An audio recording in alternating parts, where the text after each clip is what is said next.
Hi, everyone, and welcome back to day 2 of Adobe Live. My name is Anna McNaught, and I'll be your host today, and I am joined by the wonderfully talented Elise Swopes. Welcome, Elise. Hi, Anna. Nice to see you again on day 2. Woo-woo. Nice to see you too. I'm so excited. We have so much fun stuff planned today. Welcome everyone into the chat. Those of you joining us, we got Cody Bear, we got General, we got Stony. Hi, Robert. Welcome back from yesterday. Hope you're doing well. Just a reminder to those of you watching over on YouTube to come join us on behance.net/Adobe Live so that you can chat with Elise and ask her any questions and get to know her a bit better. So without further ado, I would love to hear your intro and see what you've been up to. Hey, thanks so much. I'm so happy to be here again. Really excited that you all are joining me and Anna and the rest of the Adobe Live crew. I am Elise Swopes. I am a visual storyteller and I specialize in mobile photography and editing. I made my start on Instagram in 2011, although I have been creating since I was about 9 or 10 years old. I actually designed websites that taught other people how to create their own websites. And I've designed my own website here. It's like my baby. I make sure it's always updated with all my latest stuff and updates. And I've got a newsletter. I've got a podcast that I share quite often. I have done quite a bit of work and also have spoken at Adobe Max last year, which was so cool and amazing. And I've done quite a bit of projects with a lot of different brands and agencies over the years. And I do a lot of different creative content from photography to video to illustration to graphic design. I really genuinely do like a good challenge. Like, for example, when I was working with McDonald's, I did like this interesting little patch that they gave out at ComplexCon, and there was a line across the whole event for people to pick this up. So I designed these patches inspired by Chicago, my hometown where I'm from. I'm actually living in Brooklyn right now, and I moved in the middle of the pandemic, which was unbelievable. I've been getting by, having fun. And I've also, done a ton of projects with Adobe, which have always been some of my most creative and most inspiring. Done a lot of work with Adobe Stock, but most importantly is the video projects that I've been doing recently, which are these very creative loops. And what I've been trying to do specifically is take the fun, surreal mentality that I have and bring that into real life in video. And thankfully, allowing myself to kind of play around in Premiere, I found all these different tools and different elements that have allowed me to tell a different story, which has been so exciting.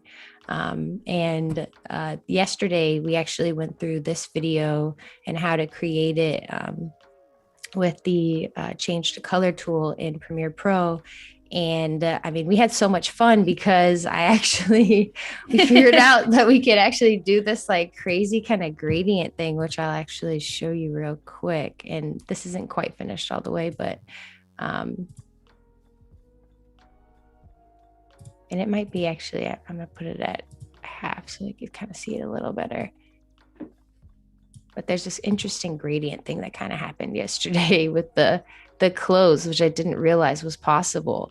So yeah, if you want to watch that on day 1, you probably should do that.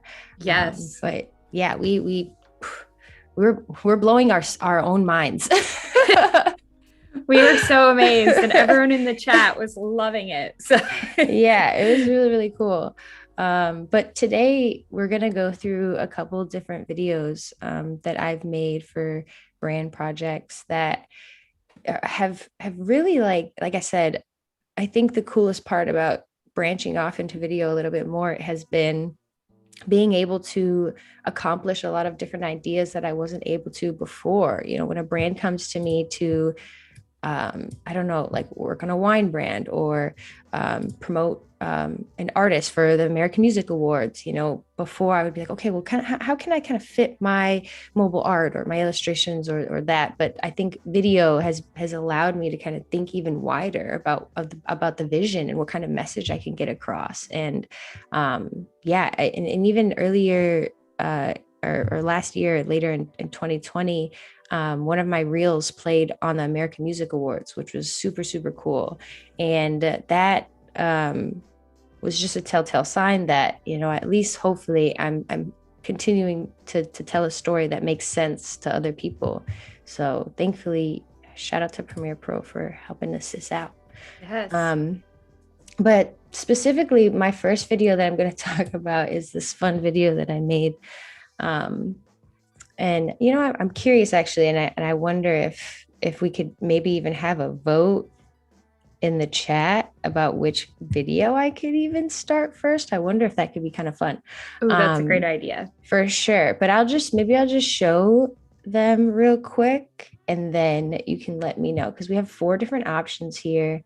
And yes, so I'll explain all of them. So this is the first one. This is some work I did with a brand called Apothic.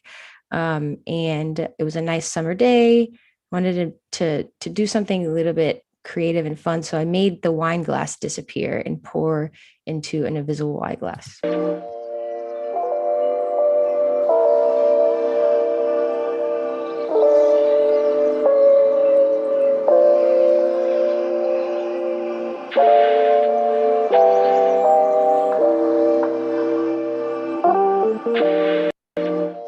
That's so cool.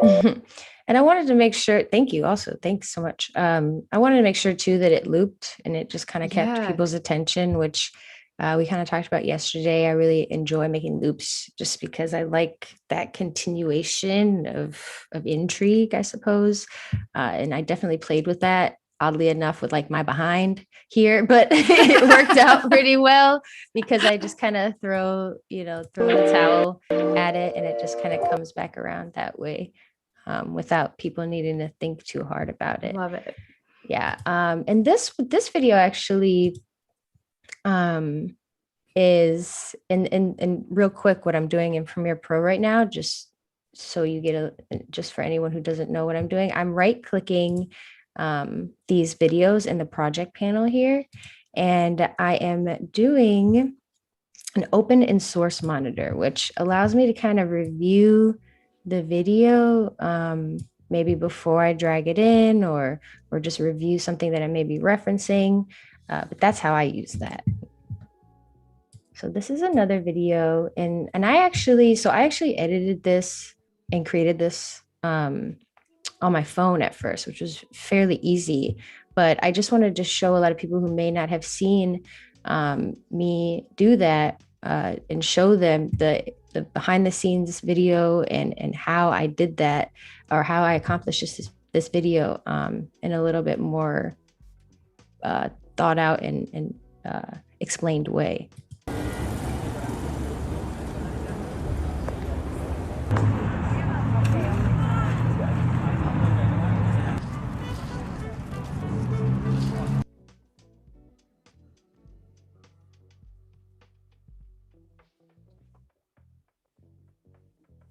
Ooh, is this cool? Nice. Yeah.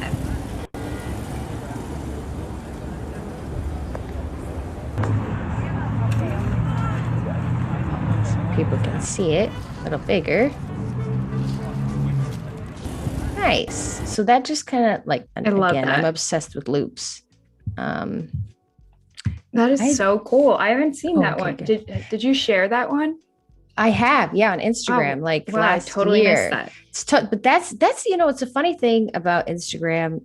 I was so adamant about like posting one piece like once because I was like, if people see it, they see it. I don't like reposting too much. I don't like, pushing things too much in people's faces. But I think that what we should do more is be comfortable with posting things more often because a lot of people miss the stuff that they didn't see before. And Definitely. I think so I'm trying to be a little bit more comfortable with that. So I should probably post this again as like a reel or something. But I posted it as just like a regular post. And I think it was kind of before and the reels was kind of popping off. But yeah, this is definitely one of my favorite simple, but really kind of profound videos, so to say. So yeah, definitely had a lot of fun with that one. And then this one was for the American Music Awards. And I was promoting some artists who are going to be performing. And I wanted to do it in this interesting, fun, creative way. And you could see the cars in the background. They do this kind of interesting thing at the end, which I did not anticipate when I was creating this video. I really just thought I was going to make these like billboards pop. But when I was editing it, I thought it would be an interesting thing to do. Now, how I accomplished that, we're going to see, because it was a lot of trial and error for me personally. But but that's literally how I edit. That's how I create. That's how I do anything that I do. And that's how I know anything that I do, is because I'm just using the redo and the undo option as much as possible. And then here's the fourth option we can go through, and then we can have a quick little vote. Now this was fun. This was in promotion of Adobe Max.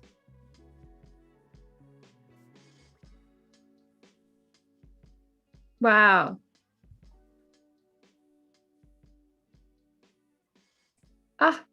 Love it. Yeah, so that was fun. I will be honest, to just say a little backstory on this video, is that and this is something that a lot of people need to keep in mind about creating video, is that when you create video, okay, you must pull your video off of your card, your camera card, okay, and put it in a file that's on your computer or in an external drive. Don't just drag it from the card and use it in Premiere, because you're gonna lose your file and it's gonna be gone. So when I say that, it means I do not have the original file of that, but we're gonna figure out how to show you how to edit it anyway. A prime example. I like being an example. That's my purpose here. We're just hanging out being examples. Exactly. Okay, so do we have any votes? And if we don't, I'm going with second day one because that was my choice anyway, but I just decided to get a little bit of involvement. Yeah. Anybody have any thoughts real quick before we jump right into this one? Everyone's saying they're down to vote, but no one has voted which one they want yet. So pondering. I know we're a little delayed here, so we might need to give it a few minutes. But let us know, which clip do you want Elise to use? Now's your moment. Speak now, or forever hold your peace. Forever. All right, we got second option from Paco. Nice, Cody says wine glass one. Pearl says the third one. So okay, we have great. Yeah.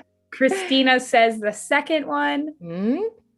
So we got 2 votes for the second. All right. I like it. Well, let's go with second then, so we don't waste any more time. How about that?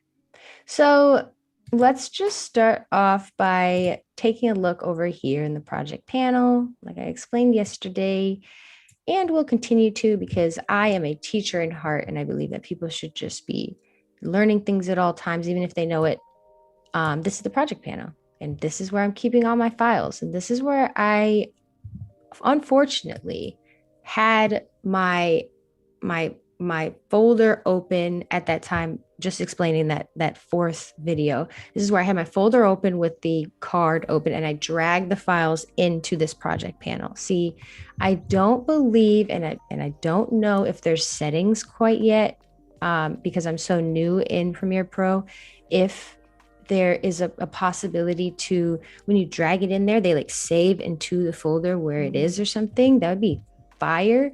But just for a little backstory, make sure that you save all your files from your cards, from your camera, and in another folder on your desktop or whatever, or in an external drive before you export it out, or when you save your Premiere file or whatever. You want to make sure that you're getting those video files, because just because they're in the project panel here doesn't mean they actually exist.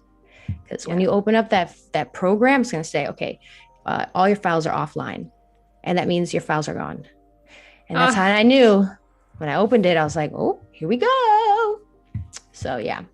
All right. So let's open up this one. So I'm going to do new sequence from clip because I like to do that. It just takes all the settings from that clip and creates a new sequence from it, just so I don't have to kind of start from scratch. Now, the thing about this video is I initially wanted to change the size of it to 4:5 because that's what I knew I was going to be posting in. Now, if you're keeping it 9:16 for Reels or for TikTok or whatever, you can edit that in the sequence settings up here. And this it's got the 9:16 settings already, thankfully, but I'm gonna just set the settings here for Instagram, and I believe it's 1080 by 1350. Oh, thank God. Okay. Yes, it is. I always have to guess. Scared for a second. Oh my goodness. And I could probably like do double that, like the double the size, but I just know that Instagram is gonna compress it anyway, so I'm just gonna think that far. Now, change preview file format or frame requires all deleted. That's okay for now. I'm not too worried about it. Now, what I am going to do, since I realized that this is a little bit bigger, I'm going to go into the effects controls and just kind of scale it down and figure out where I want that frame to be. I'm in the source over here. You'll notice it's effects controls. You see I've got the source that I'm clicked on, because that's when you want to make sure for sure. Now, it's easy right now to tell that we're in the timeline on this clip, but if you want to make sure that you're editing that clip in the effects, make sure you're clicked on it and make sure it says the source here as well. So we've got an opportunity here to change the position, can change, all these different things, but kind of want to match it up a little bit. And I also realized I probably don't necessarily need a lot of the sound in here, but I'm just going to do myself a favor real quick and just drag all of these clips in here first. I could just do the sound all at once because I don't need the background sound. Okay, let me hit this and click it and it'll actually drag over. Awesome. I think if I'm playing a clip in the project panel, it makes it a little bit difficult for me to click and drag it. So you want to make sure that you're just kind of like actually clicking on it. And then let me grab this other clip here. I know this one's a little bit longer because I probably ran through it a couple times, but we'll cut that. Now I'm just going to drag on all of these clips, right click, unlink. And unlinking means I'm taking out the sound. And I'm just taking out all the sound because I was just explaining this yesterday. All the sound is in this is my boyfriend being like 1, 2, 3. Okay, go. Okay. Yeah. Oh, yep. Like, and when I'm editing, that is not going to be the most helpful. And maybe it is in certain cases, but while we're doing this, I don't think it's necessary. And I could hit mute here. You'll notice there's an option right down here to hit mute, but in the long run, I feel like just getting that out of the way is going to be helpful. Now, I have a bunch of tools over here in this panel here. And one of my favorite tools is the razor tool, and it makes it really easy for me to kind of cut clips so that they make sense to the transitions I'm trying to accomplish. Now, the first things first, we were even talking about yesterday, I want to kind of drag these clips up just so I could see the timeline previews in here, which is very helpful.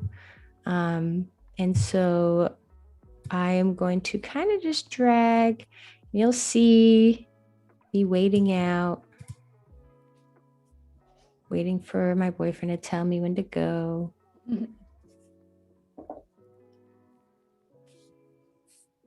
I knew I kind of messed up because I stepped the wrong foot. So the concept with these is I want to make sure that in every clip, I am ending the same way that I am beginning the next clip. And so that meant that I had to memorize, I think, 3 different positions to kind of land in and to enter a scene in. And wasn't the easiest thing. Now, these 3 clips are my best clips. We had like 20, 30 in each location. Wow. Yeah. And by the time I was tired. Yeah, I mean, it's like dancing. It's like dancing for real. Like it was. And then you're also in the middle of New York and everyone's looking at you because, TikTok's on the rise and everyone wants to look at the TikTokers or whatever, doing all their things. So everyone's laughing at me. Everyone's looking at me. It's fine. I can do it. It's all about the pressure. Yep. So I took a challenge and here we are. See, this is the behind the scenes of these videos now. I love it. I am going to zoom in a little bit, which means that I'm just going in to see each frame by frame. And I'm just doing that by dragging down here. And you can pull it out if you want to kind of see the entirety of the clips that you're editing.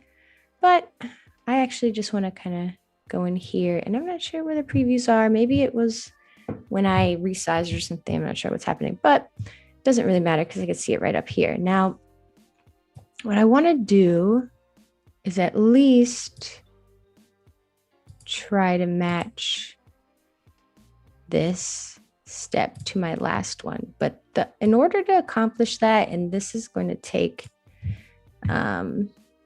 me actually, now what I realize, I think these are also out of order. So let me make sure that they're in order. I think it was in the right order. Okay. Now, what I want to do and what I think I did, I think I walked in this way.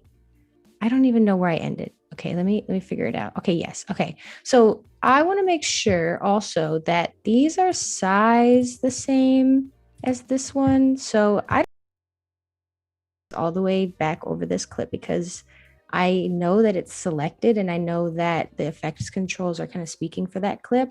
Now, if I was clicked on this, you'll see that the information here is a lot different. But because I'm clicking on this, I'm going to go ahead and just right click this and copy the motion, which means that that's the changes of the position and the scale that I've made to this clip here at the beginning. I'm just going to go ahead here and just paste, do the same in this clip as well, just to save myself some time. And you'll notice that it did change, but I didn't necessarily need to be on the clip to really see that.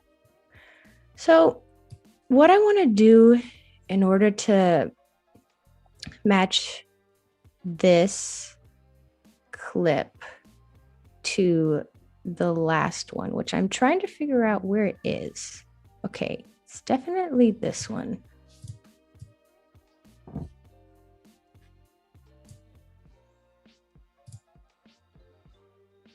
I feel like I'm so confused on this order.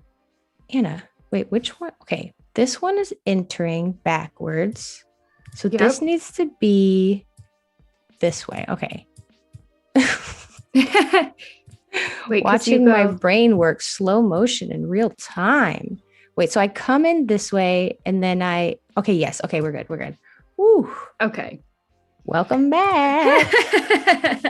Okay, so I know I fall in this way. And let me just delete these. So what I'm doing, what I'm cutting these, and I'm using this razor tool here, is I'm just kind of, and I'm going to undo that just to show you. So I'm finding where I want to cut my clip, which may be, I think, in this area somewhere here. I think like right there, if my memory serves me right. But I'm just going to show you exactly what I did in order to match that up a lot easier. What I'm going to do is razor cut this and then right click, ripple delete. And I guess I could just do delete there, but I want to make a habit of ripple deleting, at least in this moment, because every time I ripple delete, it brings the clips together without having an empty space, which will give us a black screen. And we don't want any black screens coming in between our clips, do we? No. Nah. So let me actually cut the end of this clip. And what I'm going to do is I'm just going to, and I could probably do this a lot easier, but I'm just going to drag this out a little bit and bring this all the way to the beginning, highlight it back, and then I'm making this hard on myself. I could probably use like, I think, no, I don't want to use this one. I use this one. So this is the track select forward to. So if I bring this all the way forward, it'll grab all the tracks and bring them all forward. But what I was doing is using this like selection tool and kind of highlighting and dragging, which can be done, but I think the other one is probably what the tool uses it for. So we've got this coming in now, and I want to make sure that it looks like I'm coming into that next frame. We got a quick question for you from the chat. Yeah, please. John says, I am wondering what you use to stabilize your footage. Are you using a phone with a gimbal, and has this been stabilized later in post too? I know we talked about that a little bit yesterday, but if you could touch on that, that would be great. Of course. So this one is actually stabilized with a gimbal for an iPhone. And the name of it is leaving me right now, but it is one of those OG ones, and it's very simple. I think it's what is the one that makes like the drones? DJI. Oh yeah. I think that's the brand. I think it is, but it's like, you know, I think like $70, super nice, makes your iPhone videos very smooth, super easy to install, super easy to put together and walk around with and even break down. Awesome. So yeah, definitely a very helpful tool. But in the long run, if you didn't have something like that, you know, the newest iPhones have a lot of stabilization, and also with warp stabilizer.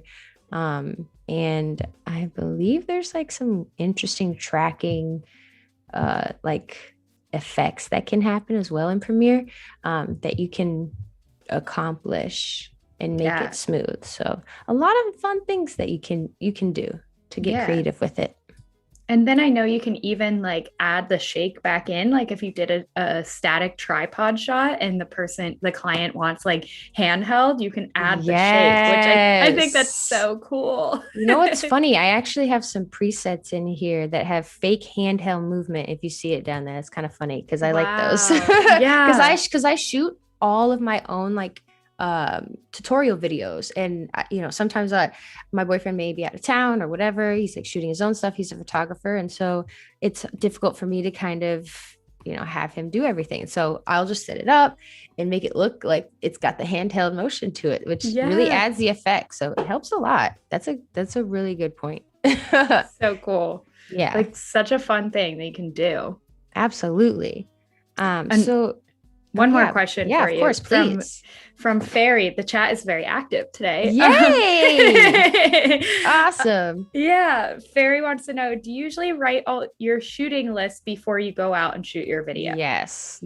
And I also make sure that I gotta like scout before. I have to know what I'm trying to accomplish before I get there. I have to know my movements before I get there. I'm very, very adamant about like getting in and getting out quick, like just getting it and trying to, because I've been in a lot of situations shooting in public where, I don't know, like, I guess cops don't like people taking photos or video or doing certain things, especially in Chicago where I'm from. So I guess in New York, there's a lot of comfortability here. People don't care about anything. Yeah. But there, I guess I have a little bit of fear with that. So I try to be as prepared and prepped from that photographer perspective and videographer perspective at all times.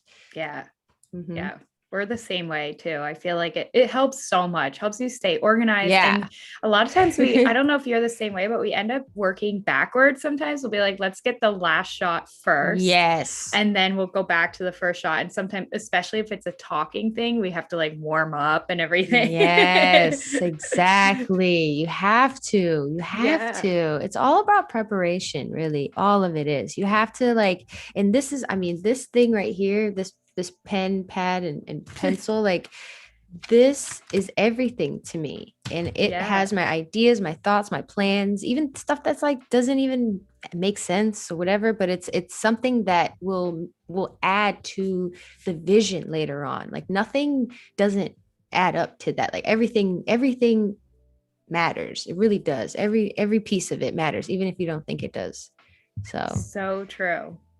Get them ideas down, all thoughts, write it all down. Yes. Okay, so my issue, and do we have any more questions? I love these questions. Those are so great questions. Thank you again. I know. I think you're good for now. Okay, John, great. John said that was very helpful. Awesome. And that your footage looks awesome.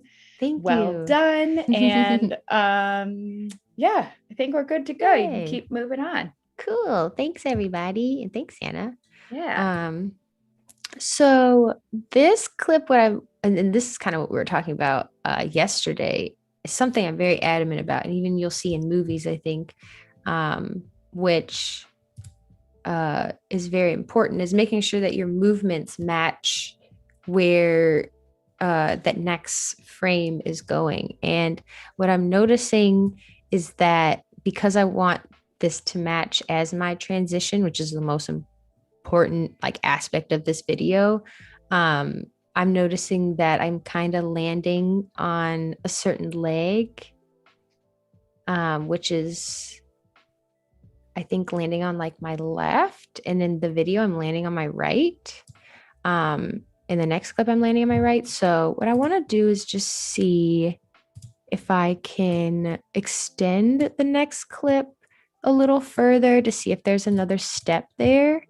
And if I don't, then I might cut the earlier one. So let's just extend it out a little bit. And I hope it extends. And I also don't know if that's what it's doing. Okay. Yeah, well, that works. Okay. So I've got this step coming out and I'm landing on my right there. Right, left. I wonder if I want to even, let's see what the left looks like there. I'm just going to do a quick ripple delete. See that kind of, that's oof. And even my arm like matches a lot. See, this is what I'll do. I'll like grab this, and we call this the blue guy yesterday. Grab this little blue guy and I'll just drag it just to kind of like keep looking, matching frame to frame a little bit. Wow. And it matches a little bit. Now, what could happen is if I shot it a little wider, I may be able to bring the scaling in a little bit. But I don't think I need to do it there. Now, what I can do is zoom it in a little bit here, since I could tell that my feet or my body's a little bit bigger in that other clip, if you can kind of tell a little bit. So I just want to make sure that it matches a little bit more. So I may scale this in a little bit by dragging up here in the scale here. And I could type it in if I want, but I just like dragging a little bit right now. So that's a little bit more zoomed in. Let's just see what it looks like.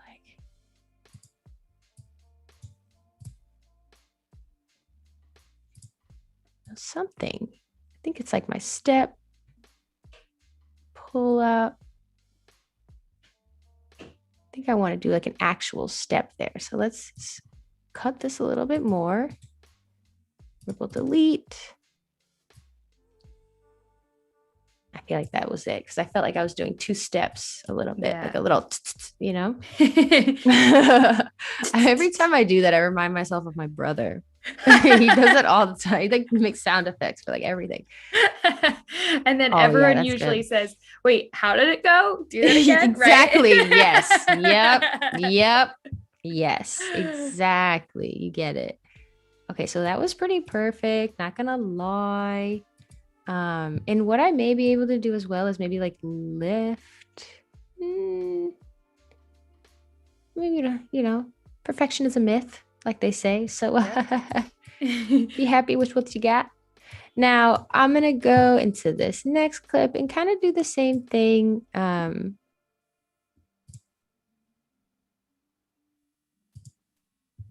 There's a couple different leaps there, and I already know that I think this one was a little bit long, so I'm just gonna ripple delete again. Check out this next clip. Pretty sure I come into it hot like that one. Oh yeah. Okay. Oh, that's a leap right there. Yeah. Look at that leg extension. Okay, do a ripple delete again. It might. Wow. Oh. See, this one is also going to probably need to get scaled in a little bit because I could kind of tell I'm like way in the front of the frame now. Like, this is also something that I needed to make sure too when I was shooting the video is I needed to be in a diagonal line, like very, very specifically, because if I move any which way, it's going to change the scale of what I look like to match, or it makes it more difficult to match that next scene. So this, unfortunately, my movement is a little bit closer to the camera. It I have to do a little bit more post work, but something that I've learned and can live with completely. So I think what I'll do is probably take this one and scale it in a little bit.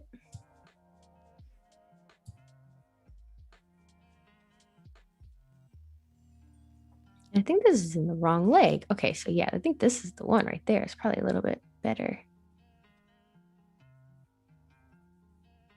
Kevin has a little tip. I don't know if you know about this, but just please, for future editing, check out the trim edit window in the future. You can add, subtract frames dynamically during playback in a loop. Ooh. I don't know much about that. I don't know what that means, but I like it. Yeah. I know. I feel like maybe it could make, because he's talking about for back and forth trimming. Ooh. So maybe it allows you to kind of like do it so you're not jumping from one clip. Is it to the like next. like a source like that? Like I think this? Maybe go to window. Mm-hmm. And is there a trim edit? Trim edit. He said in the trim edit window. So I would assume window would open that, but Kevin, let us know if you have any more tips about that. I think I found something. I just Googled it. Now I don't know where. Okay. Trim edit is here in the sequence. Trim edit. I wonder if I have to see, it's not available to me right now when I'm clicking on this clip, but I wonder if I have to do both sequence, trim, edit. Oh, okay. Okay. Oh no. Wait. Okay.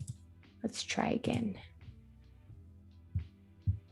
Okay, this is it. And we're in. We did something. Something's happened, everybody. We've made moves. Well, okay. So I like it. He says double click on the edit point. Oh wait, I think we're already past that. Okay. Yeah, we yeah, I need to figure that out a little bit more. But we gonna work on it. Yeah. For sure. Because I like the way it was looking. Yeah, it looked like when you had them side by side that there were some controls, but then I don't know how to keep that up there. Right, me either. I'll let you know if we get some more tips. Thanks. Okay, Kevin says you can't click back on the timeline. So I think you have to keep working in that one window. Gotcha. That makes sense. All right, well, thank you so much. Yeah, good to know. Yeah, really great to know. Very great to know. Now I'm having a difficulty trying to figure out what leg goes where, and I'm like pretty sure it's this one. I'm gonna do ripple delete, and let's see if I could do the little trim thing here. Trim, edit. So you can kind of see now. I guess this makes it a lot easier to kind of see what looks like what. Yeah. And then what wonder happens if you click on any of those controls below that? this little thing here? Yeah. Does it do anything? I think it. Ooh. It like moves the timeline forward, I think. And also this does it by like 5 seconds. Wow, I was pretty on time, huh? Yeah. Smooth. Whoa. Maybe not that one, but this one is like. Look, it's like to gas myself almost. up. Yes. Well, the only issue is though, and this is why this is probably very helpful, and is that, like I was saying, you know, because I'm moving a little bit closer to the camera versus where I started in the frame, like because I think I was a lot farther here, and then I was a little closer here, but I also don't think so. Let's just try this out one more time. I'm gonna do this little sequence trim edit thing again because this is cool. Kevin said these add and subtract frames. So I think when you were clicking that, I think delete it. You were deleting and adding frames, which is good because you'd be going then frame by frame for both clips. I don't know. We're learning things all day. We're learning things. That's what we were learning so much yesterday. It only makes sense. I knew it was going to be like that. You know what I said at the beginning of yesterday? I was like, you're going to be learning some things. Yeah. I'm going to be learning some things for a fact. I know how this goes. This goes. Okay, so this is the thing what's happening right now. So I'm trying to figure out, and let me do the sequence thing again because I'm obsessed with this now because this is what I do. This trim edit is my new thing. So I kind of want to move this clip up, this one, just like a little bit because I just feel like it's a little low, and maybe zoom it out a little bit. Here's another tip for when you go back into the edit thing. Kevin says, click on one side of the edit or the other. Click the buttons to add and subtract frames. Press space to loop the new edit. Okay. Oh my God, it's doing things. Oh. Yo, shout out to man. Thanks, Kevin. Thank you, Kevin. Like, you're the teacher. You're the man. You're the person. Appreciate you. Yeah, that's fun. Cause that worked out. That was what I needed, to be honest. Like, this is exactly what we're trying to do. And blah. Look at that. We win it. We did it. Yes. Woo! Yes. Team Kevin, yo. Yeah. Team Kevin. So you can kind of see me here. Like, this is kind of my face after we've accomplished. Thankfully, I'm still smiling. That's all that matters. I was tired. It was raining a little bit too. So I was like, all right, this is enough. But no, I'm happy. I like to do what I do. Yeah. Another funny part, I'm actually carrying a film camera. So I don't think I'd be walking that fast or shooting film that fast, to be honest. Yeah. It's for show. If I was shooting film and like stopping and like shooting like that, those things would be so blurry. This camera is this camera's ridiculous. Okay, so this one, I'm just walking. I don't think I go past that, but I think it's like right here. So I'm just going to cut it there. Do another ripple delete. And we're just going to keep cutting in. And this was my favorite part. This park was so beautiful. All the leaves were coming down. Good old Central Park. I can't believe I live in New York. It's just so weird. So cool. It really blows my mind. Okay, this is going a little slower than I thought. So I'm just going to drag this out. Move this a little forward. Okay, yeah, that's it. Maybe I'll do this first step there. And that's a lot of time where I was just hanging out, chilling. So we're going to delete that and do another little. So I'm going to be honest, you guys, you're probably like see me keep clicking things and going through these buttons up here because I am not one to use my keyboard shortcuts ever. I'm not much of a keyboard shortcutter. Me either. I love to click things. Yeah, right. I don't know what that is, but I love to just kind of click stuff. Yeah. Are you the same way in Photoshop? Like just going the long way? Yep. Yeah. Me too. Long way. The most long, difficult way possible is what I do. Yeah. Everyone's always like, there's a keyboard shortcut for that will save 5 minutes. I'm like, well, I like to, take my time, figure it out, understand why it's happening, what made it happen. Yes. And I also can't memorize them. So we'll get there. I only know Command Z. That's it. Yes. Yeah. Honestly, Command Z, Command C, and Command V. Yep. Those are my people right there. So you can kind of see these clips here that maybe, okay, so now I see what's happening. Look, so this trims backward, trims forward. So, this is the coolest thing I've ever seen. So if I want to match this leg here, maybe I want to, wait, no. I want to trim forward a little bit. I do want this other leg to match the other one though. So I think I need to cut this other one a little bit sooner, which I think is like right here, maybe. Am I stepping with that leg? Oh yeah, right there. Oh, that's the look. I gotta do like right there because I look to the left right there, and that's kind of where it needs to go. Boom, boom, boom. Now that look sold it. Yeah. Oh, yeah. Wow. The look sold it. You don't understand. When I made this video and I went back home and I sat down and edited it, it was like this feeling of like, I was like, I can't believe this idea actually worked. I felt so much accomplished.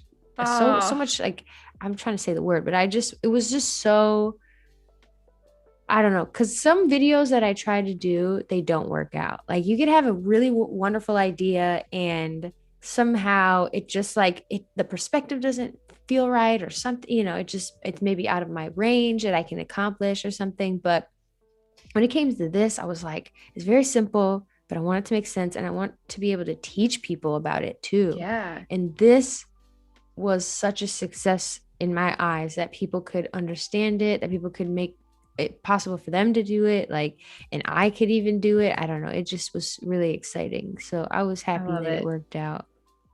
Yeah, well, you've definitely inspired me with this video. I'm like, I'm gonna go create some things now. Yes. Okay, so that's not bad. I think it's good. Boom, bow. And actually, I'm just going to hit this. So down here, there's a bunch of little options. And you can even, if you don't have this loop playback underneath here, hit this little plus button here. This is the button editor. And you'll have a bunch of different options here. And all of them do different things. And I probably don't use all of them as of right now. But I do like to use the loop playback because I like to loop my videos. So when I press play here, it'll go right back to the beginning. Smooth like butter. Wow. Yeah, that looks just sold it. Look at that. Yeah, oh my God. Great. So good. Yay. We did it. Wow. So, that was awesome. Not bad. Not bad for a quick little cut, right? Yeah. I think all you have to do when you're creating this is make sure that you focus on the move that you're doing. So memorize what those moves are and how that'll look at the end or beginning of the frame, and you should be good to go. Yeah. Yeah. I think the loop just makes it so much. It's like, it just sells the final thing. I love a good loop. I know. Love a good loop. I always love loops like in your wine one where it's something within the video that makes it loop, that it's not just like it keeps going, like it's something so cool. Exactly. Yeah, this was a little bit of a challenge for me because I was just trying to think. I was like, I really wanted to loop, but I just need something that's a little bit different. I don't want to do like a match cut, like, you know, that one where I'm kind of walking. Didn't want to do something else, but this felt a little bit more playful, probably, because of the little throw, and obviously just coming from that perspective. But I think I just wanted to surprise people, give a little surprise. So behind the scenes of this, I was sweating, man. It was so hot outside. It was crazy. It was like one of the hottest days in like June, I believe. And so I was filming on my balcony. All my fruit was like melted and weird, but you know, it's fine. Do it for the video. Do it for the gram. Yeah. Do it for the gram. So people, maybe someone will help me with this, maybe not, but I've got this video here and it seems to be to the side, right? So I'm just going to first, I know that my sequence, I want to make sure that it's 4x5. So I'm just going to resize that anyway, just right off the bat. Good to me. That's all right. And it's still sideways there. But what I want to do is maybe go into the effects controls. And I think I filmed this upside down in some way. So I'm going to do -90, or you do 90 the other way, but I'm going to do -90 there. And it flips it. Perfect. Goes back to normal. Maybe this can be accomplished some other way, but I don't know. This is the way that I've been doing it. And it works. It does its job, right? So again, what I'm going to do is I'm just going to remove the sound because there really is no point to that. It's just there was probably like a band outside playing, to be honest. There's always like a band outside for some reason. Just playing music on the street out there. Was this in New York? Yes, it's in New York. Nice. Yeah. So what I want to do is just make sure that I want to cut it the right way. So I'm just going to get where it blacks out there first. Do the ripple delete. And I also just want to make sure it's cropped the right way. So this is a nice crop for me for at least 4x5. And you'll notice I'm kind of setting up the shot because I cut it a few different ways.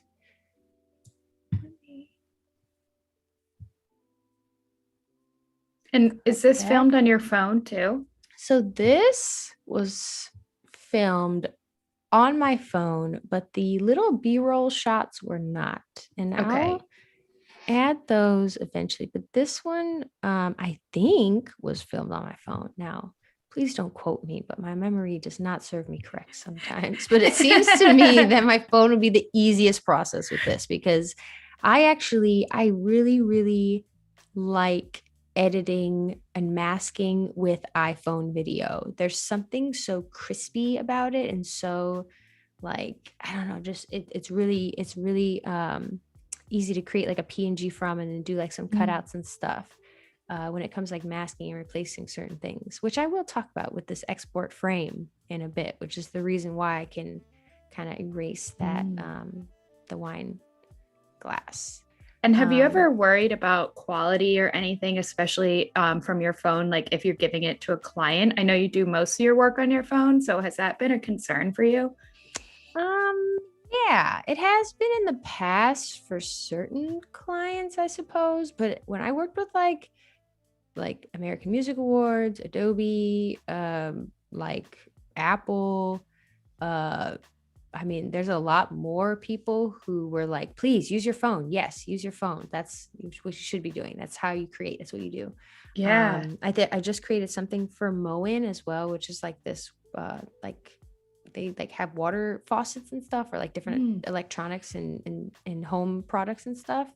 And I created that all on my phone too. And that was like an art piece for them for like, I don't know, but some people, like certain bigger clients, like maybe if I was working with Adidas or if I'm doing like a product shot or something, definitely want to make sure it's higher res. So I'll probably shoot with a camera, edit it on my computer, export it in a, you know, high, you know, whatever export, and then be on my merry way. But it's not my favorite. I would rather always edit my phone. If it's a possibility to have like the highest res on there, oh, woo. Yeah. I mean, it's fun to do. And what is it? The best camera you have is the camera you have on you, right? Absolutely. That was Ferry had asked what camera you use to shoot your videos. So figured we'd just go into a bit more detail about that. I was curious. I mean, at this time I was shooting with a Canon, something. I don't remember right now, but I have a Canon R5 now. That's a mirrorless. Yeah. Not bad. Yeah. It gets the job done. I was just really adamant about shooting in low light, and it helps with low light a lot, which the iPhone can make very difficult sometimes, but so true. iPhone is getting better every day. It's it makes me very happy. Do you have a 12 now? I do. I've got a 12 Pro Max. Nice. Right? Yeah, I've got a 12 Pro Max. Yeah, with the little like low light feature. So fun. Exactly. Okay, so what I've been doing is I've just been cutting a few clips that aren't necessarily gonna help me. Okay, so I know that I wanted this clip to come into that B-roll shot over there. So I'm just gonna clear this actually. Because what I know is I'm gonna have to place this B-roll little fruit grab in there. So let me preview these actually. So what I do sometimes just to kind of see if the clip is what I want is I'll go over to this project panel and I could just kind of like hover over it and drag around, and I don't need to click or anything. I'm just dragging my mouse, hovering over it, and it'll show me a quick little preview of that clip. So I think this maybe is the fruit clip. Maybe this is the one. I'm just gonna go with this fruit clip, and I'm just gonna drag it over here. And again, I don't need all that sound, so I'm just gonna unlink it, delete it, and let's resize this, or at least rotate it, maybe scale it. Oh, don't need a scale because it's very zoomed in. We were macro shotting that day. And that's why I know this was with my camera, because I was like, I need macro shots of fruit melting in the sun. I don't think many people could tell, but it's melted. Looks nice and juicy.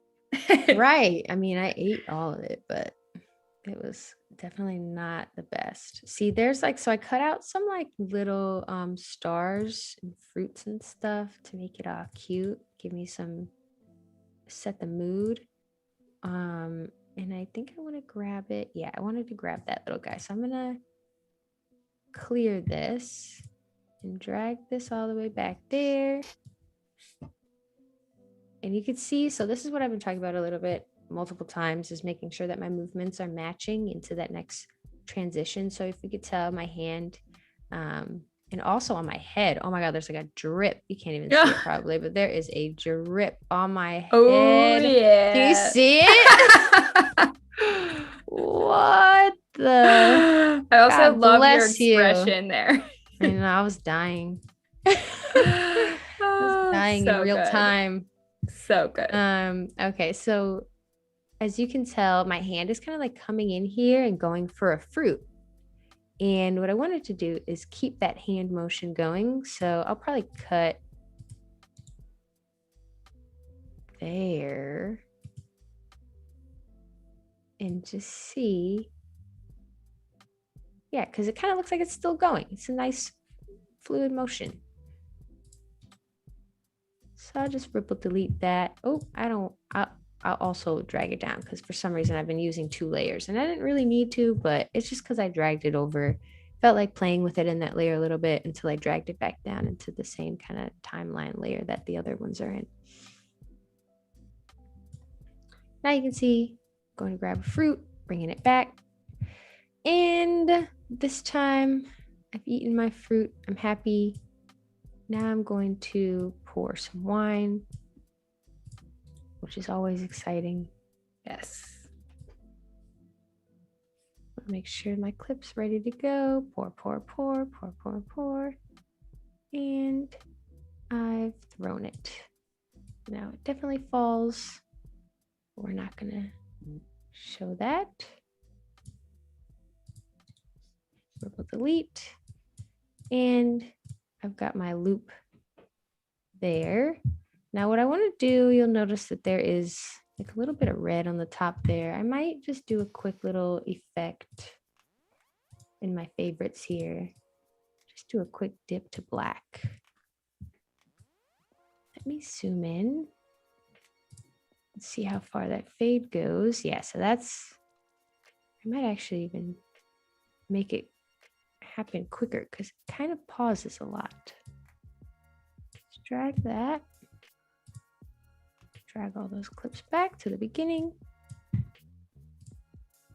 Yeah, way quicker at the beginning, keeping the viewer involved and in tune, because any second wasted is just like, people are like, all right, bye, I'm leaving.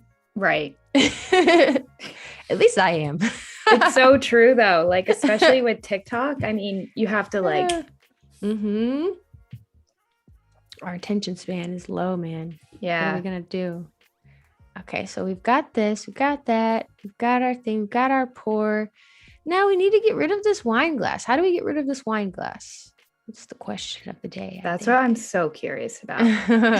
So what I'm going to do first is actually something that I do quite often in order to kind of mask items in the easiest way is I just make sure that I've got a clip of that same kind of same scene, and hopefully it's literally shot in on a tripod and everything matches. I hope that makes sense. But so what I'll do is down here, I'll go to export frame, and in this frame, you'll notice that the wine glass is not there. And so now what I'm going to do is just do export frame, and I can name this frame. Don't really need to be honest, but I'm just going to do it because I feel like it. I'm going to just say no wine glass. And I can import it into this project, save into a path, and press OK. Now I've got that saved. Okay. Now I'm going to drag this over to where my wine glass is.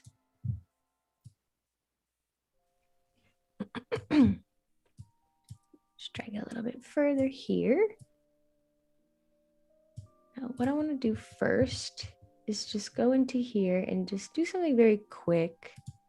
It's not going to be the prettiest, but it's going to get the idea across for now. So I'm just going to do a quick mask over this image.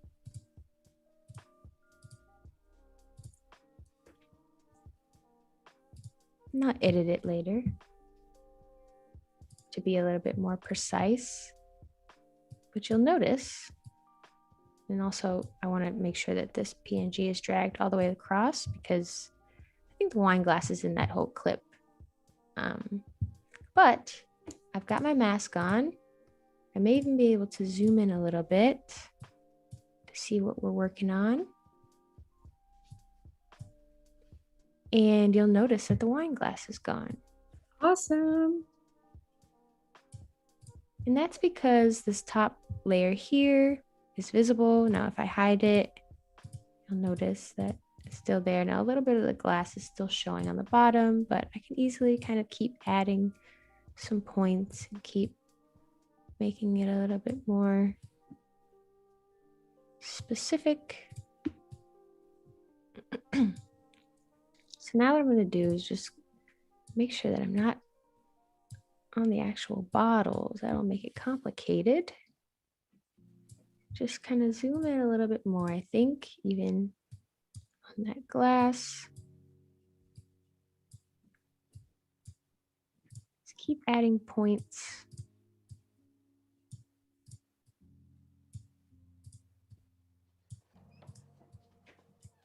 Around where the glass is. Okay, I see. Yeah. See what's happening here? Yeah. Making like a little spot for the wine to go. Yeah, exactly. It's like a little mask wine. I love it. Isn't that cute? So great.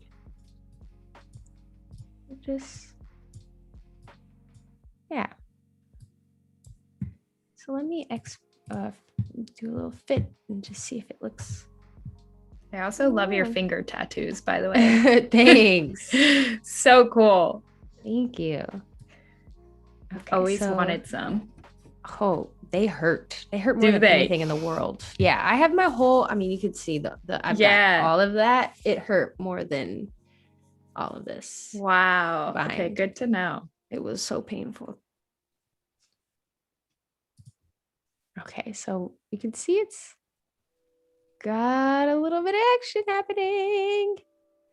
The wine glass is gone, you guys. So cool.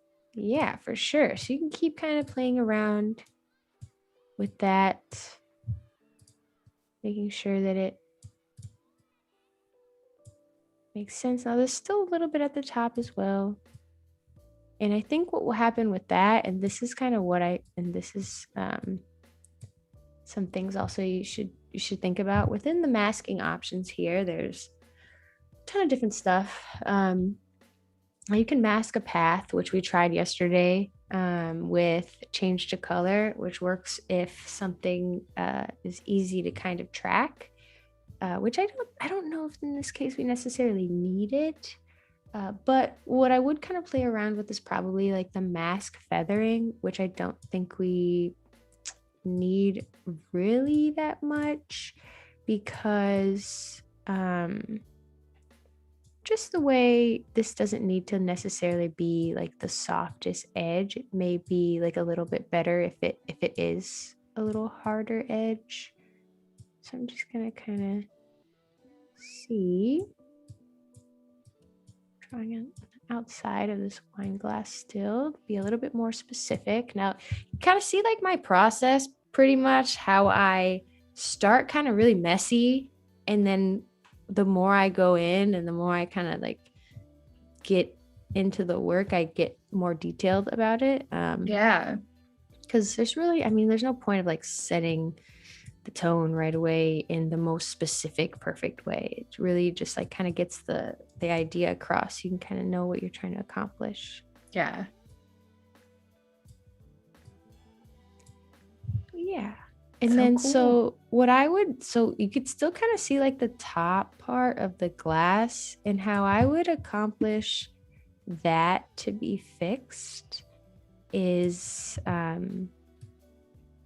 by doing a mask that moves. So what I'm going to do is actually add a few more points up here. Now I keep clicking this because I'm like getting way too detailed with this. I'm actually just going to drag these over and maybe add another one. And what I'm going to do is do a mask path. It probably looks a little crazy right now. Maybe I'll do a little two. It works. So you'll see I've got the mask here, and I want to keep that on until my pour gets involved, right? And there. So now what I'm going to do is maybe slot that in one more time, just so we know that's where it begins and ends. And then select our mask. Make sure we're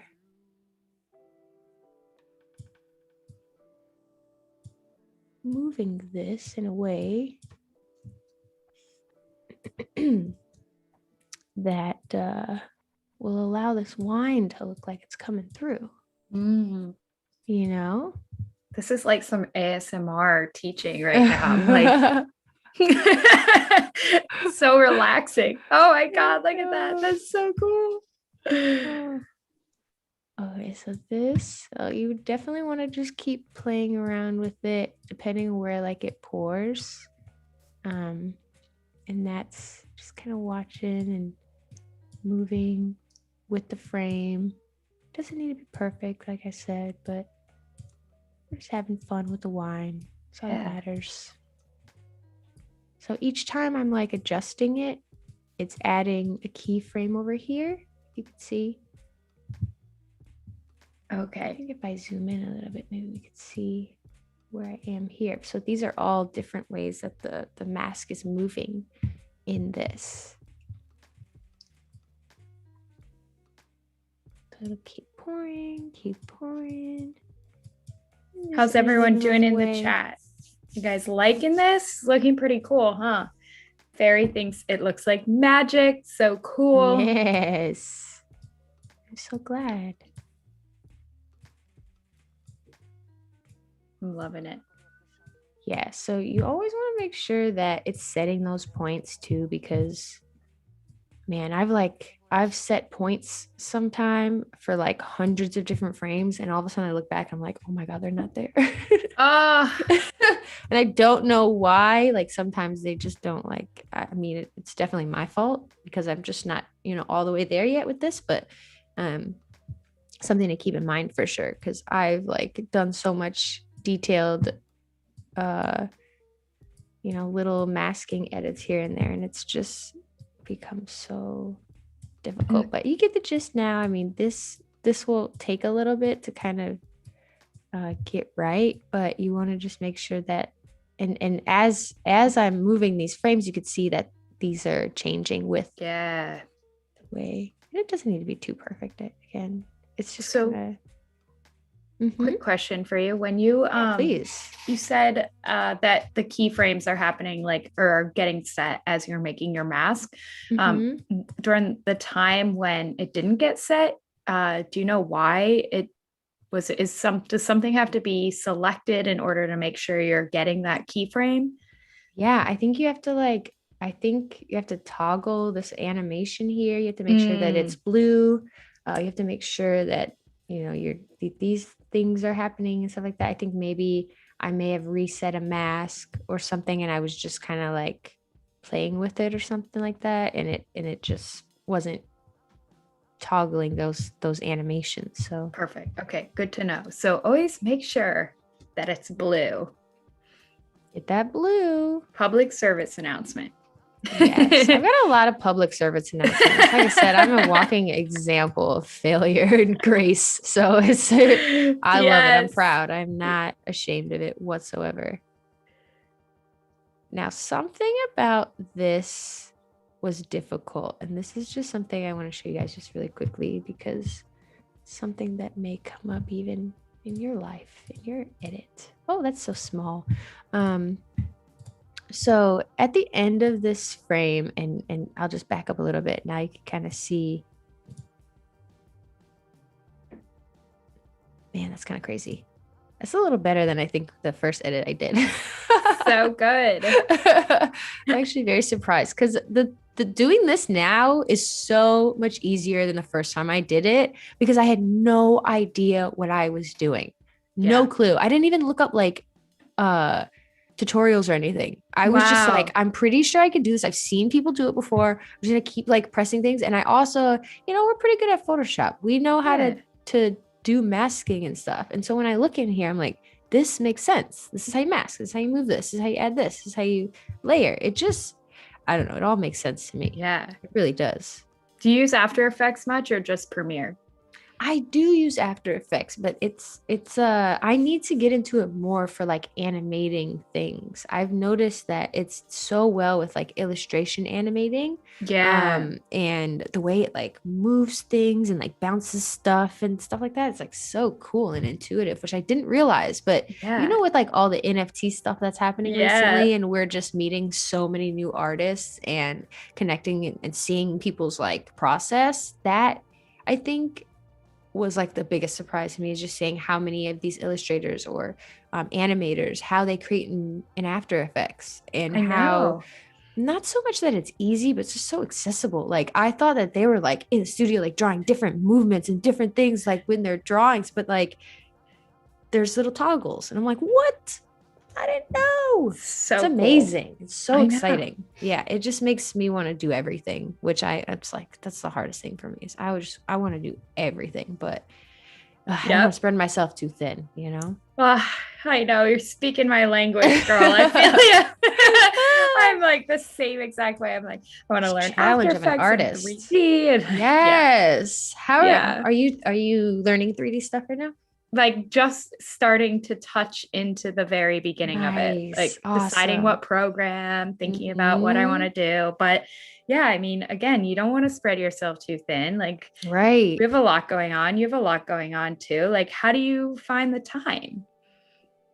It's hard. Tough. But I'm designing a purpose planner, and I've been designing this for about Ooh, like a couple years. I've got a copywriter, I've got a designer who's already got the cover done, like all the like little like icons and stuff for it. But the concept is how to do everything you want in a purpose-driven way, consistently, with effort, with passion, with love, with care, without being distracted or comparing your life to other yeah. people. So that's really the purpose of that, which I'm cannot wait to give to people, because it is based on the way that I do stuff. It's the way that I accomplish things, and I accomplished a lot of stuff, so it's Yeah, got to you do. work. Oh my God. Please let me know when that's available. I will Yeah, be I the first to buy will. one. I will. I promise I will. I'm like just I cannot express how much it means to me, and I cannot wait to make sure it helps people. And I'm like tired of using other people's planners, so I want to use mine Yeah. already. Yeah. Oh my God. That's so cool. And I feel like Thanks. stuff like that's so important. I mean, I absolutely love like passion, purpose type planners or Mm, notebooks. I think it's so cool to really decide like where am I going? What kind of things do I want to pursue? What programs will help me get to that dream? And what can I kind of like avoid too? exactly. Yeah. I mean, we're throwing so much stuff every day, all day, every day, with the internet and life and family and friends and whatever. And it's so hard for us to kind of, stay in our path. But if we pick the Yeah. path and pick the goal, which can change every once in a while, which I'm very adamant about in the planners, like, my purpose changes every 3 months, like every two Yep. months. So, and that's Yep. fine. But as long as you choose something and you have a Yeah. direction you're going, it makes everything so much easier. Yeah, so true. We have some people in the chat that are interested in your planner as well. So Awesome. Yeah, I'm very excited to put it out into the world. yeah. So something that came up in this, and oh, we've been editing this whole thing without these previews. You know how we like to make it hard on Yeah. ourselves. I mean, nothing's really previewing it in there anyway right now, so I'm not sure if it matters. But so what's happening with this, and this is why I've zoomed in like all the way, so you can see that I can like zoom out here. And I keep saying zoom. I don't know if that's the actual word, but I'm like kind of coming like zooming in into the frames here more and more and more. And I can't kind of zoom in anymore because I'm really like frame for frame here. Like this is frame, frame, frame, frame, frame. And if you really are very new to video, like I was like literally probably 2 years ago, I didn't understand what video it like was like yes, it makes sense. Yes, it's a thing, it's a video, but it's like how is a video created? And it's basically just tons of different pictures put together and put in a certain sequence to work in a certain way. And Yeah. so every piece of these little clips here, these little ticks, are just pictures to create the video, and those are called frames. So something that I think kind of like really does excite me too, even about video, is knowing that each one of those frames is almost like a piece of art, like a really like a individual piece to the video that I can play with and disrupt the video with. And that has been something really fun and inspiring in that perspective to kind of see and learn through, is just not seeing the video as like this whole thing, but using each frame as a tool and a reference to something or an idea, a perspective. I love that so much. Like, I feel like that really changes video. Mm-hmm. When you think about it that way, it makes you realize that you can do and create anything with it. Absolutely. Exactly. And being a photographer, being a graphic designer, being someone who works really primarily in a lot of still imagery, that I think was the opening door for me, is being like, oh, well, this is just 1,000 little pictures, which is like completely terrifying. But, you know, at the end, you're kind of like, okay, wait, yeah, this is how it's working. But anyway, so the issue that came up to me with this was that because I'm throwing this little, and this got cats on it, by the way, it's a little cat like kitchen towel that I have in my kitchen. When I'm throwing it, you'll notice that the mask is still there over the towel, because when it goes black, it's still hanging out. So I just want to make sure that isn't an issue down the line. So come into here and I'll do the same kind of thing we've been doing with this mask. It's just kind of come back in and make sure.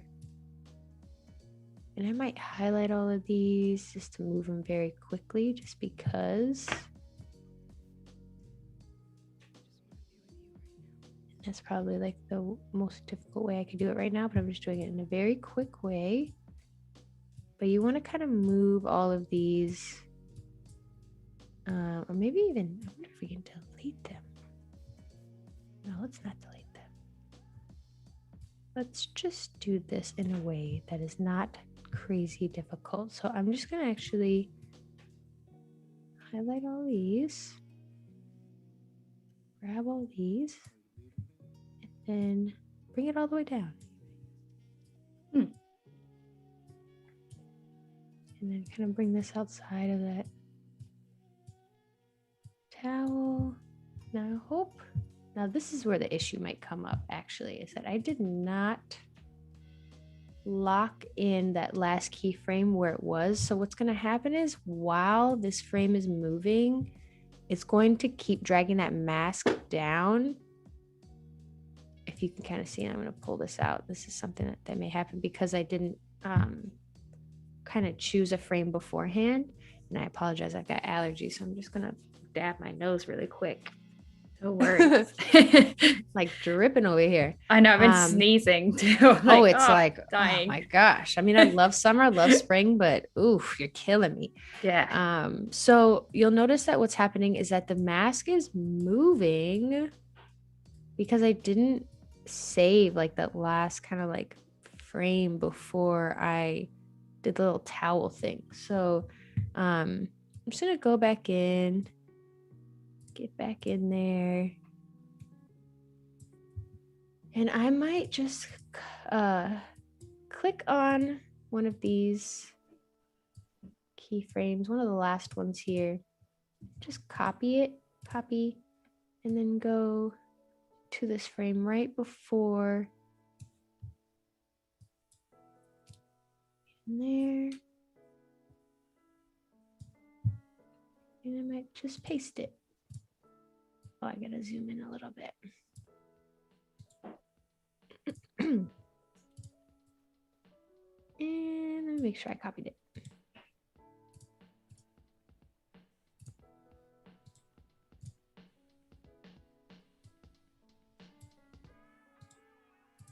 It doesn't want to do it right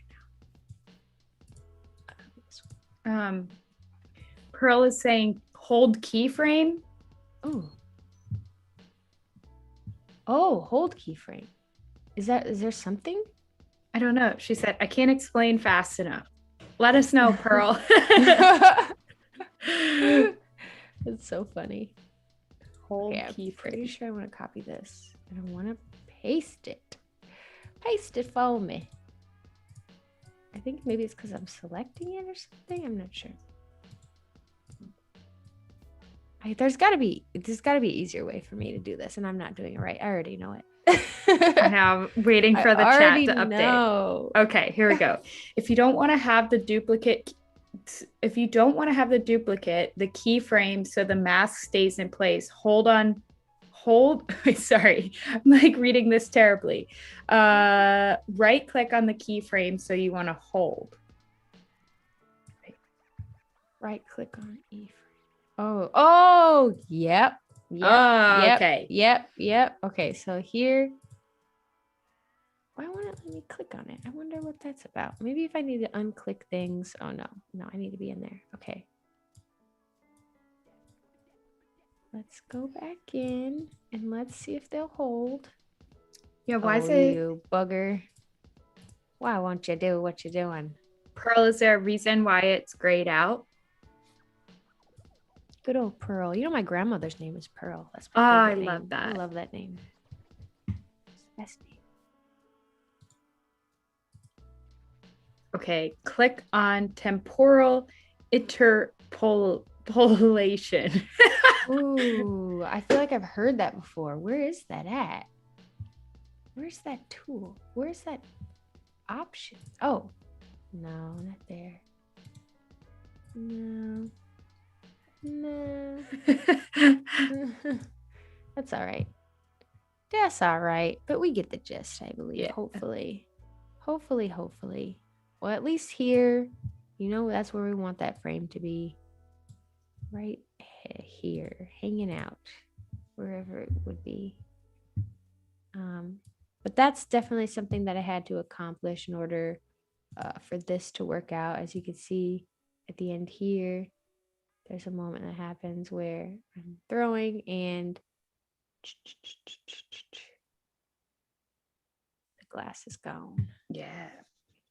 The glass is gone. Awesome. Okay. Guys. Got a little more. Got a little more info. Yes. Okay, so you right click on the keyframe and then temporal interpolation should come up. Right click on the keyframe. Okay. Paloma says that sounds like a Star Trek term, which it definitely does. It is. Yeah, I think I feel like I know what they're talking about. For some reason it doesn't. Oh, I wonder if it's because of this. Okay, we undo that. No.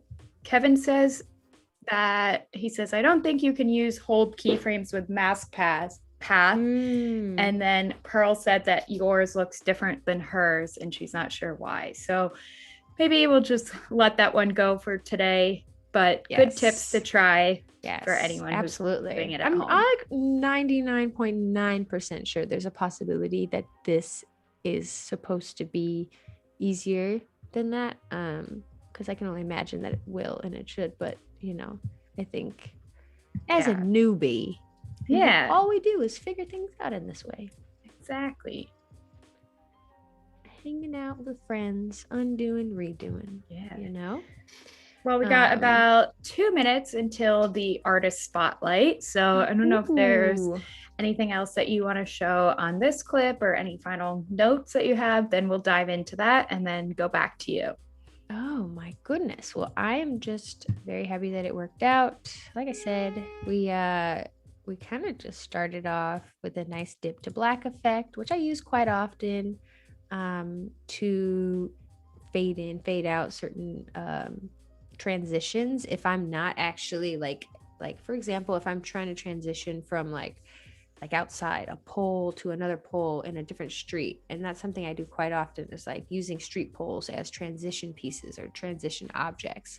And sometimes I can't bring my camera close enough to the actual like pole or something, and or the pole is maybe a different color or maybe it's lighter, so I'll use this dip to black to make it look like it's like a bigger transition from the same kind of object. Hope that makes sense. But yeah, the dip to black really helps. But if the dip to black doesn't work, you could always do a file, new adjustment layer, which you should always unclick everything. File, new adjustment layer, that would come up. But yeah, and then so After that, we've got our got our movement here. I always say, gotta have them hands moving in the same direction. And we did our mask. So I'm just gonna pour the wine. One last little win.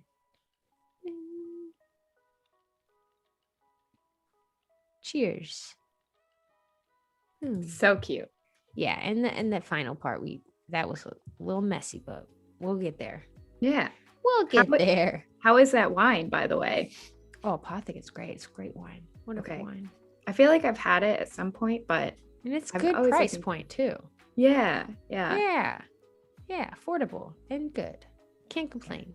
Yeah, always looking for good wine. The artist supports your artist here too. You know, does it directly to you? No, not necessarily, but they hired me. Cool. So yeah, you get royalties from the bottles. Be like, right. Oh yeah, bring them on. I wish. That's right. Honestly, one day our influence we'll have that in the contracts, but totally, these brands aren't trying to do none of that yet. No. No. I love it. Yay. All right, well, let's dive into the artist spotlight.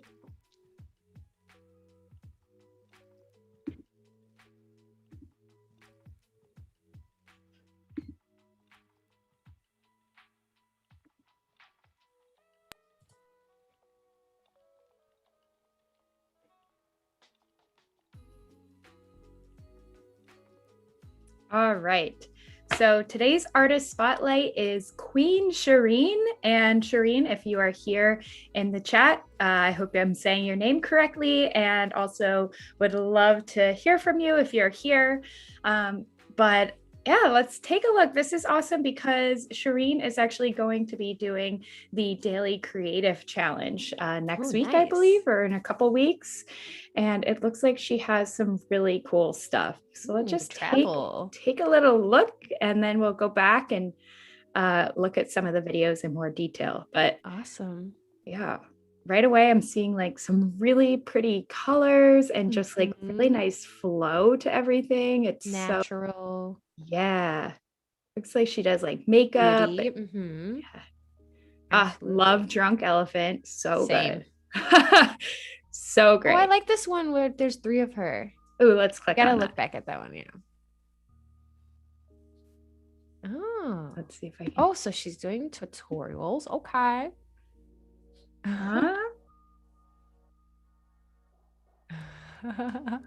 So Surf cute. model energy. Yes. Nice. Oh, that's great. I really like that one. I love that. Oh, and the shadows. Like the colors. You know, I like the tones. I think the tones are really beautiful. I love that. Let's see. Let's check out the Drunk Elephant. All right, cool. So she's doing she's in Lightroom. Oh yeah. Man, Lightroom is the best app. I know. I love it. Yeah.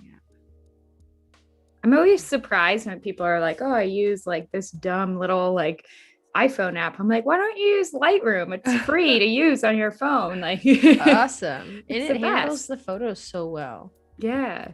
I mean, I know I sometimes will shoot with my Canon R5, and I'll actually send all the photos to my phone and edit in Lightroom. And so it edits the raw photos on your phone, and it's so great. Well, it's great. Yeah, like I feel like there's so many random editing apps that just like filter instead of actually editing the way Lightroom does. It's just such a powerful app. Oh, this is cool. Is that a swimsuit? It looks like a dress. That's an interesting swimsuit. Yeah. I'm going to get sucked into her videos and have to watch them all later. I'm like, how do I get my hair that long? Yeah, my hair's never been like that long in my life. Yeah. Have you always had it short like that? No, I mean, my hair, it's probably been like to my shoulder. Oh yeah, that's true. I've seen pictures. Yeah. I cut it all off because I was dyeing my hair blonde for like years. I was like, nah, I can't do this anymore. It like destroyed my hair. Yeah. Oh, this hey, look, it's like what you did. Gradient. Yes. Yeah. If any of you all missed the stream yesterday, Elise did something just like this in Premiere. So be sure to go back and watch that replay. Yes. This is so cool. I'm very intrigued. Yeah, me too. I like how she has this like a nice balance of everything that she wants to do. Like she's not like she just I mean, I to me specifically, I'm very adamant about doing me, and I think that creates my theme of my Instagram. Like people are like, how do you have everything match and look so well together? Well, it's because I do what I want. She to me seems like somebody who just does what they want, and that authentic kind of style will come through in the vision and the theme of the page. You don't need to like overthink the colors and stuff like that, because it's just colors you like. Totally. That's so true. That's really cool.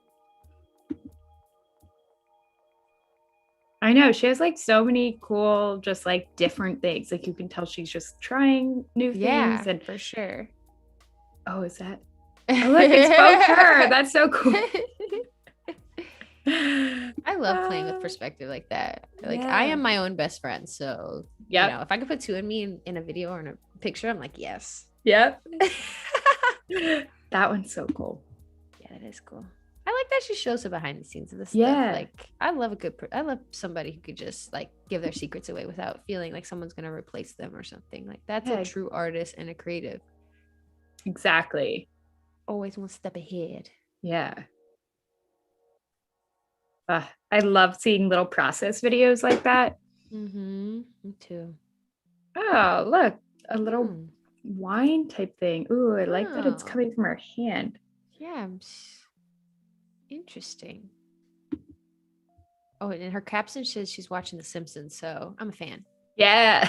I love The Simpsons. I was born in 89, December 89, right when The Simpsons came out. So I feel like we got a little connect there. When in December? December 19th. Ah, nice. I'm December 6th in 90. Nice. Yeah. Sag babies. Oh, Is it Sag? Yeah, you're Sag. You're right at the cusp. Because I know, I think there's some November Sag right at the end. Oh, yeah, that's true. Such a great sign to be. Yeah. Yes. We're interesting people, that's for sure.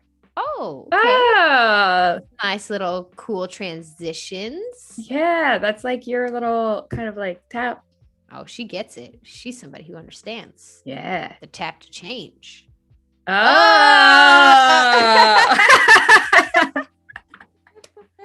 Yes. I just want to keep watching this one. Wait, and what is she? Did it go back to the beginning or did she loop it? I missed. Let's see.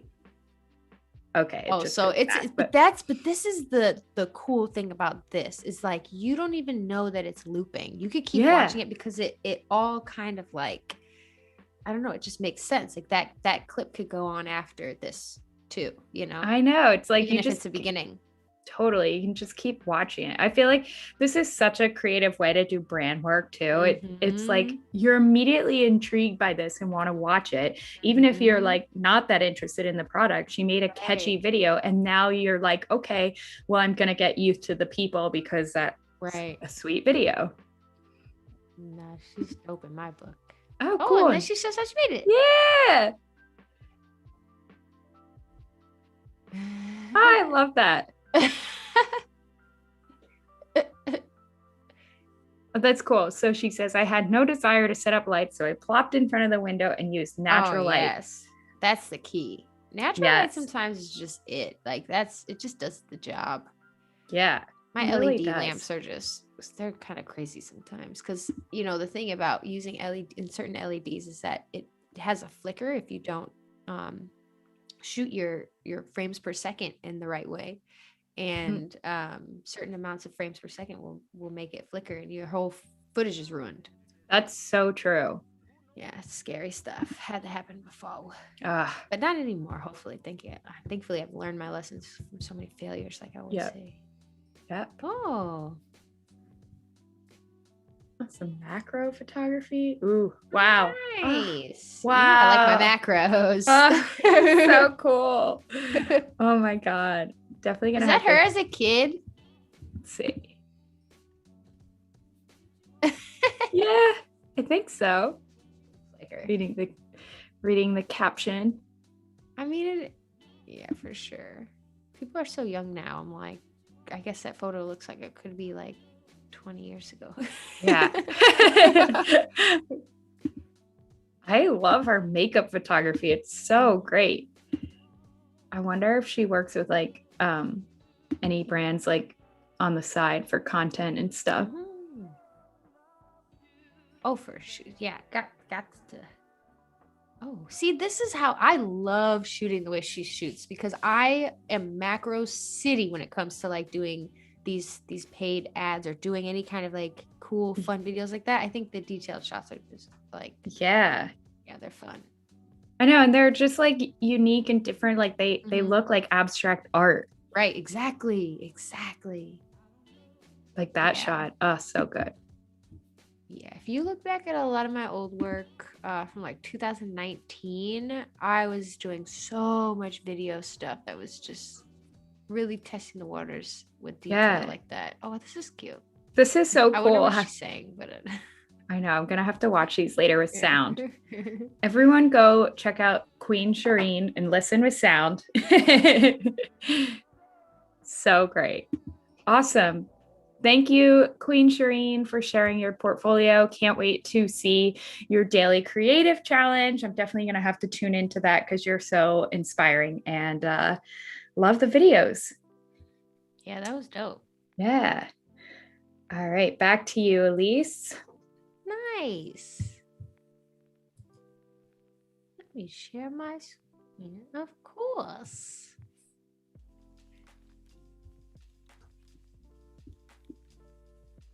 Nice. I'm going to have to go back through your old videos, Elise, and stock some stuff.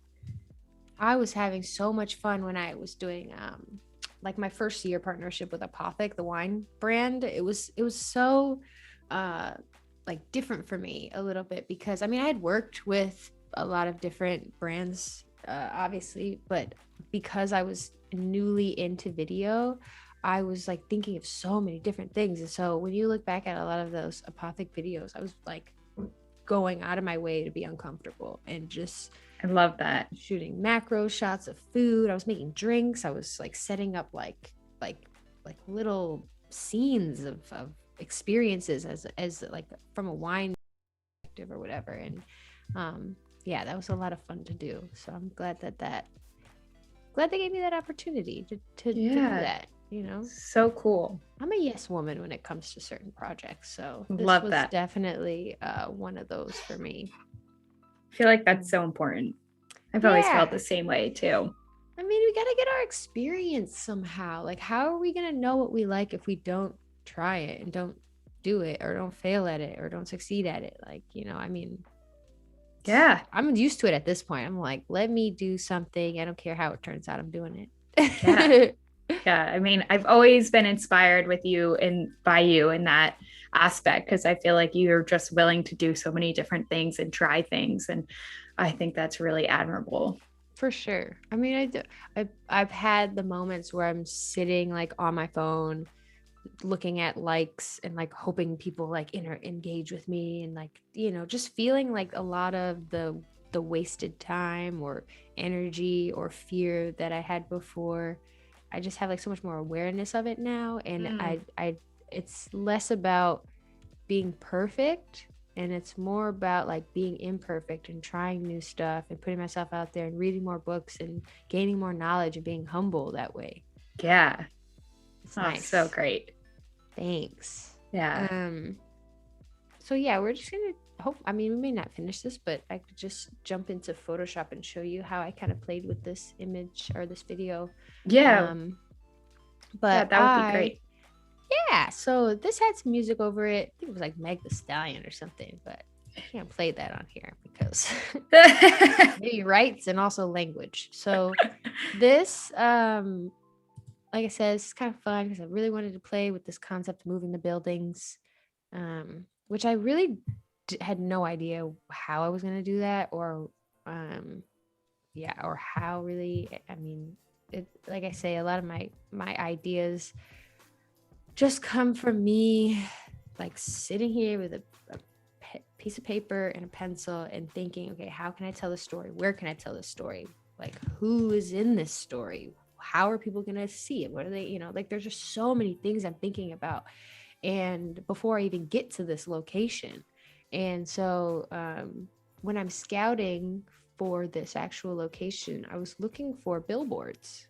I needed billboards to be around because when I pitched the concept to the brand, I told them that I'm going to have the artists on the billboards that are going to be performing at the AMAs, and they wanted me to announce the artists or whatever. So it was like BB Rexa, Doja Cat, BTS, it was like Nelly. I don't know who those other guys are, but I'm sure they're talented. But of course, in this original video, and I'll show you, I'll just upload it right now into a new sequence.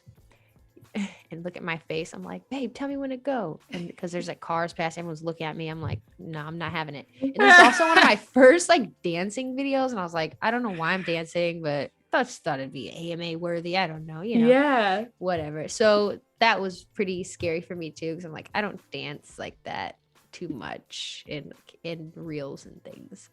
But like take a chance, have fun.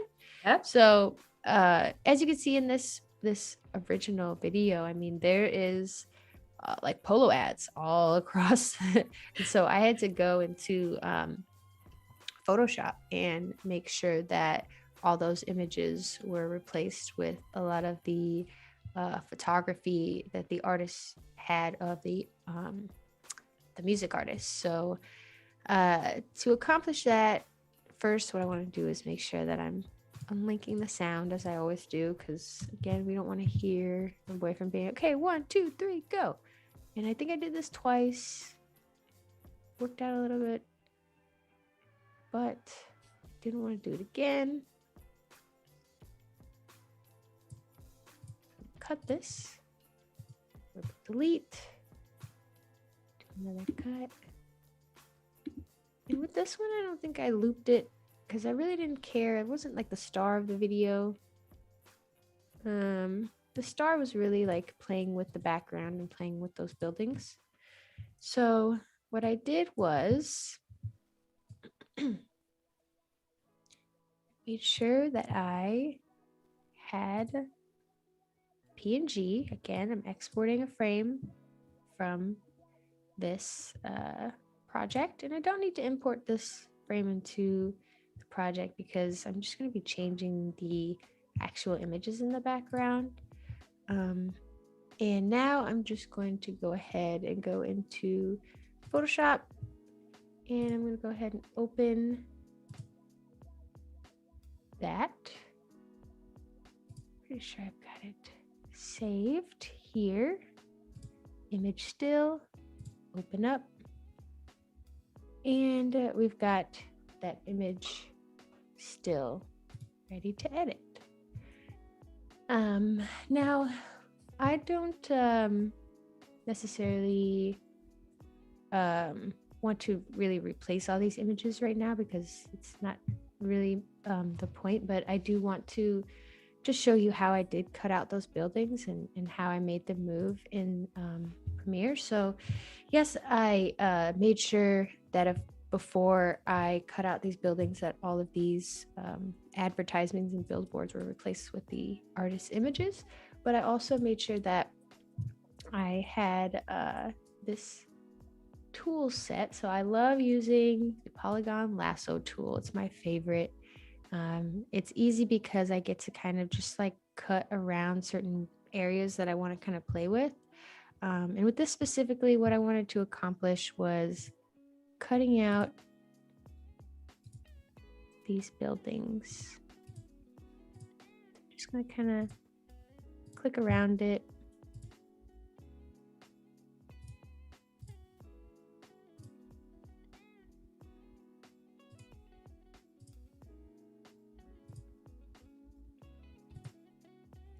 I'm pretty sure, I'm just going to go back really quick into Premiere, but I want to see something at this tree right here.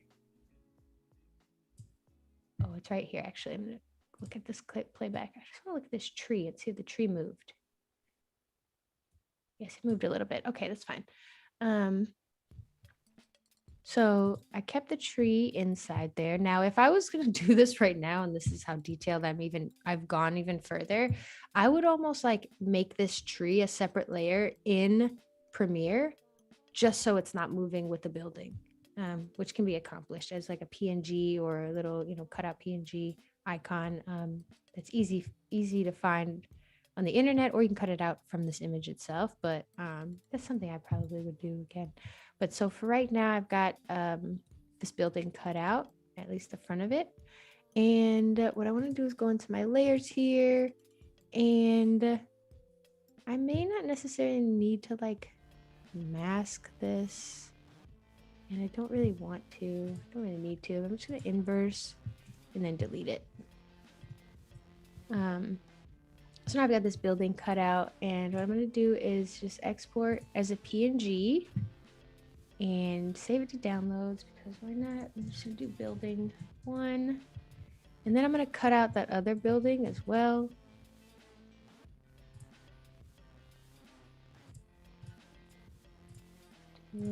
Cut out there. It doesn't need to be too perfect, as we always say. Perfection is a myth. Keep cutting around.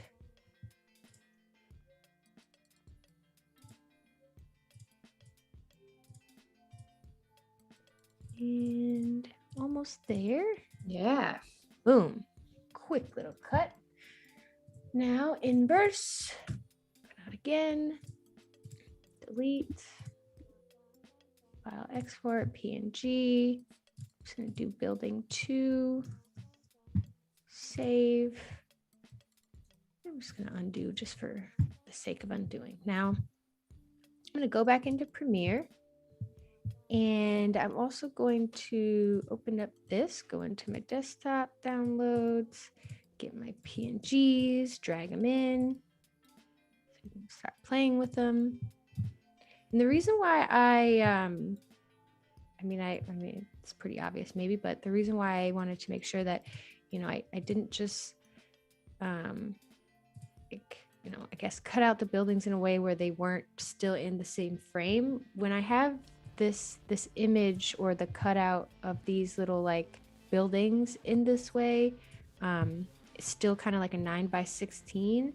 It allows me to just kind of drag them right over the video without needing to like move them around. Now in the effects control, you'll see, that the buildings are placed right on top like that. So instead of for example, if I was in Photoshop and I had all the cutouts or whatever, and some people may think, okay, I'm just gonna like crop it so it's a little PNG or something like that.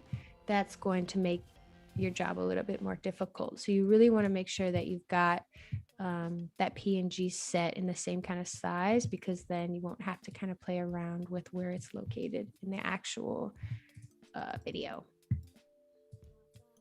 So here, this is kind of where I kind of play with where my hands are pointing. So dance, and boom. Okay, so I'm going to cut it there. We'll delete. Oh, did I do a rip and delete? I don't think I want to do a rip and delete. Or maybe I do. I think that's all right. Oh, yeah, okay. So let's go a little bit zoomed back into this little area. And maybe I'll drag it out a little bit more. So this is where we're going to use the toggle animation again. I'm just going to hit the position and the scale. And I think I may just be playing with scale, but I don't think so. But for now, let's keep that there. And actually, I'm going to spread this out a little bit longer. This is where I'm coming into my issue again, where I want to make sure that I can hold this. Let me see if I can do the hold now. Ooh. It's there! Yes! Yes! Oh, yeah. Yes. I need to do it on scale too. Yeah. Awesome. That was from Pearl, right? Pearl. Yeah. Pearl. Ooh. Pearl, are you still here? Did you see that? Yay! That's so awesome. Okay, so that's great. Okay, So I want to definitely hold it until I hit this little point there. And I think I want to move this up actually. Okay. So when I get to this spot, I want to kind of scale it up. Oh, that's the other one. So this is the issue we've come upon, is that I've got my buildings mixed up. Bring this back over here. Bring this back to here. Pearl said, I was typing it as you were saying it.